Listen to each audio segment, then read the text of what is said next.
Sarangal बलाईगढ़ collector Dharmesh Kumar Sahu Baramkela एवं सरिया क्षेत्र के दौरे पर है। इस दौरान कलेक्टर ने जनकपुर स्थित पोस्ट मैट्रिक आदिवासी कन्या छात्रावास का निरीक्षण किया एवं छात्रावास के रजिस्टर में भी बच्चों की उपस्थिति एवं अन्य जानकारियों की जांच की, जहां छात्रावास प्रबंधन और कर्मचारियों को आवश्यक दिशा निर्देश भी दिए। इसके अलावा उपस्थित विभागीय अधिकारी को छात्रावास निरीक्षण का रिपोर्ट बनाकर रखने के लिए कहा गया है।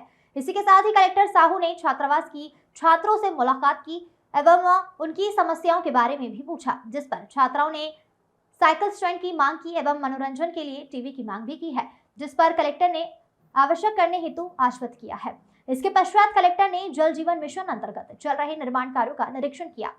साहू ने इस निरीक्षण में ग्राम बलाईगढ़ के निर्माणाधीन पानी की टंकी का निरीक्षण किया एवं उपस्थित विभागीय अधिकारी को गुणवत्तापूर्ण कार्य करने हेतु निर्देशित किया गया है। और इसके अलावा ग्राम भिकमपुरा स्थित नवनिर्मित पानी की टंकी कार्य का निरीक्षण किया एवं शेष कार्यों को समय पर पूर्ण करने के निर्देश दिए हैं। इस अवसर पर परियोजना अधिकारी हरिशंकर चौहान, आदिवासी विभाग के अधिकारी आशीष बनर्जी, महिला एवं बाल विकास अधिकारी विजेंद्र ठाकुर, बरमकेला सीओ प्रज्ञा यादव, एसडीओ लोक निर्माण विभाग एवं तहसीलदार कोमल साहू उपस्थित रही। Bureau report.